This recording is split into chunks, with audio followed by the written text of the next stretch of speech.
How to delete a search history on Google Maps. Hey everybody, welcome back to our YouTube channel. In today's video, you will learn how you can delete your search history in your Google Maps. So without any further ado, let us jump right into the process. Start by opening up your Google Maps application from your device.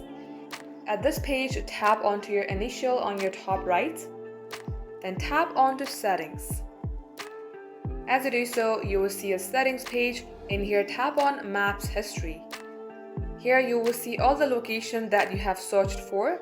Under today, this is the location I was searching for. In order to delete this, click onto the wrong icon and tap on Delete. In case you would like to delete all of them at once, you can also go ahead and tap on Delete and select the all-time or custom range. Here's also another option. If you would like to auto-delete, tap on auto-delete and select the time frame.